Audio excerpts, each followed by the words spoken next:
আসসালামু আলাইকুম, welcome to our English class of Edumap academy. আজকে যারা এইচএসসি 24 ব্যাচ এবং এইচএসসি 25 ব্যাচের আছো তাদের জন্য আজকে ক্লাসটি খুবই গুরুত্বপূর্ণ। তো আজকে আমরা শিখব রাইট ফর্ম ভার্বস এর গুরুত্বপূর্ণ কিছু হ্যাকস। মনে রাখবে, প্রতি বছর এই টপিক থেকে, এই রুলস থেকে সবচেয়ে বেশি প্রশ্ন আসে, 2 থেকে 3টা প্রশ্ন আসে। তো এই 2 থেকে 3টি প্রশ্নের উত্তর সহজে করার জন্য আমাদের সাথে থাকো, শেষ পর্যন্ত ভিডিওটি দেখো। তো আমরা আজকে সরাসরি ক্লাসে চলে যাচ্ছি। দেখো যে আমাদের প্রথম যে রুলসটা আছে সেই রুলসটা হচ্ছে প্রেপোজিশনের পর ভার্বের সাথে আইএনজি আসে। প্রেপোজিশনের পর কি আসে? প্রেপোজিশনের পর ভার্বের সাথে আইএনজি আসে। ক্লিয়ার? তাহলে আমাদের প্রথম রুলসটা হলো প্রেপোজিশন, এরপর যে ভার্বটা আসবে সেই ভার্বের সাথে আইএনজি আসবে। ক্লিয়ার? এবার দেখো দ্বিতীয় রুলসটা, সকল প্রেপোজিশনের পরেই ভার্বের সাথে আইএনজি আসে, ঠিক আছে, কিন্তু টু হচ্ছে একটু ডিফারেন্ট। দেখবা সমাজে আমাদের পরিবারে 4-5টা ভাই থাকলে 5টা ভাই হয়তো বাবা মার কথা শুনে, একটা ভাই বাবা মার কথা শুনে না। টু হচ্ছে এইরকম, টু বাবা মার কথা শুনে না। টু হচ্ছে ভার্বের শেষে কি নেয় না? ভার্বের সাথে আইএনজি নেয় না। কি নেয় না?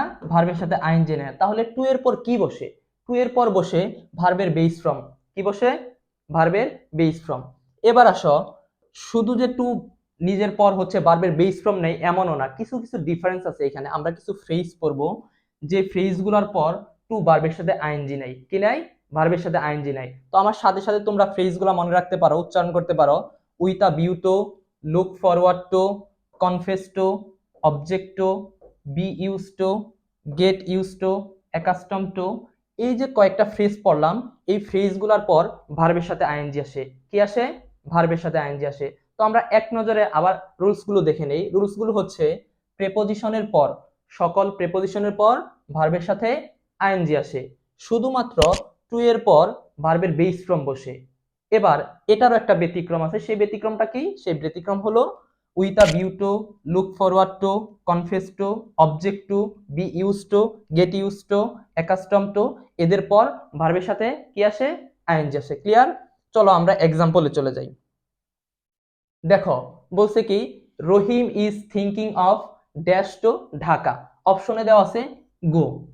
এখন দেখো তো এটা কি? এটা একটা প্রেপোজিশন। আমরা পড়েছিলাম সকল প্রেপোজিশনের পর কি আসে? সকল প্রেপোজিশনের পর ভার্বের সাথে আইএনজি বসে। তাহলে আনসারটা কি হবে? গোয়িং হবে। কি হবে? গোয়িং হবে। দ্বিতীয় এক্সাম্পলটা দেখো, the soldiers are preparing to. মনে রাখো, প্রিপেয়ারিং টু আমরা কি বলেছিলাম? টু এর পর কি বসে? টু এর পর ভার্বের বেস ফর্ম বসে। তাহলে এখানে কি হবে? অ্যাটাক হবে। অ্যাটাকের বেস ফর্ম কি? অ্যাটাক। এবার দেখো থার্ড এক্সাম্পলটা হলো he confess to dash the jewels. অপশনে দেওয়া আছে স্টিল। কি দেওয়া আছে? স্টিল দেওয়া আছে। মনে থাকবে? স্টিল দেওয়া আছে। এবার দেখো আমরা যে কিছু লাস্টে 3 নাম্বার হচ্ছে ফ্রেজগুলো পড়লাম, look forward to, with a view to, confess to, object to, দেখো এদের পর ভার্বের সাথে কি বসে? আইএনজি বসে। দেখো তো এখানে কি দেওয়া আছে? কনফেস টু দেওয়া আছে। তাহলে আমাদের কনফেস টুর পর ভার্বের সাথে কি বসবে? আইএনজি বসবে। কি বসবে? আইএনজি বসবে। তাহলে আনসারটা কি হবে? স্টিলিং। কি হবে? স্টিলিং। ক্লিয়ার? এবার দেখো প্রিভিয়াস ইয়ারে আমাদের যে বিভিন্ন বোর্ডের ভিতরে এক্সামগুলো আসছে, বিভিন্ন বোর্ড এক্সামে যে কোশ্চেনগুলো আসছিল, সেই কোশ্চেনগুলো অ্যানালাইজ করে আমি তোমাদের দেখেছি যে প্রত্যেক বছরই এইখান থেকে কিছু না কিছু কোশ্চেন আসেই। দেখো আমি যে এখন চলে যাব সরাসরি আমাদের প্রিভিয়াস ইয়ারের যে বোর্ড কোশ্চেনগুলো ছিল সেই বোর্ড কোশ্চেনগুলাই চলে যাব।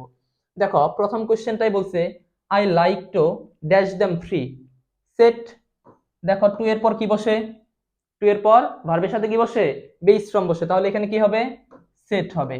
দ্বিতীয় রুলসে চলে যাও, দ্বিতীয় এক্সাম্পলে চলে যাও। দেখো দ্বিতীয় এক্সাম্পলে কি বলছে? হি teaches his students with a view two. কি বলছে? With a view two. আমরা পড়েছিলাম না তৃতীয় রুলসের ক্ষেত্রে কিছু ফ্রেজ আসে, এই ফ্রেজগুলোর পর টু থাকলেও ভার্বের সাথে কি বসে? আইএনজি বসে। তার ভিতরে একটা হচ্ছে কি? With a view to. With a view to. তাহলে আনসারটা কি হবে? গিভিং হবে। কি হবে? গিভিং। ক্লিয়ার? আনসারটা কি হবে? গিভিং। তাহলে আনসারটা হবে the teachers he teaches his students with a view to giving the light of education. এবার দেখো 3 নাম্বারটা কি বলছে? 3 নাম্বারটা বলছে by dash the light of education, dash the light of education students can enlighten their insight. এবার দেখো তো বাইটা কি? বাই একটা প্রেপোজিশন। প্রেপোজিশন পর কি বসে? ভার্বের সাথে আইএনজি বসে। আনসারটা কি হবে? এটা আমাদের প্রথম রুলস অনুযায়ী চলে যাবে। কোন নাম্বার রুলস? প্রথম rules. Clear? By getting the light of education students can enlightening their enlighten their insights. এবার দেখো 4 নাম্বারটা দেখো, 4 নাম্বারটা কি বলছে, the drivers are in the habit of dash traffic rules. দেখো অপশনে দেওয়া আছে ভায়োলেট। এবার দেখো তো অফটা কি, অফটা হচ্ছে একটা প্রিপোজিশন, প্রিপোজিশনের পর ভার্বের সাথে কি আসে, ভার্বের সাথে আইএনজি আছে, তাই আনসারটা কি হবে, ভায়োলেটিং। আনসারটা কি হবে, ভায়োলেটিং। তাহলে এই যে আমরা একটা ক্লাস করলাম, এই ক্লাসের জিসটা কি, সারমর্মটা কি, এই ক্লাসের সারমর্ম হচ্ছে,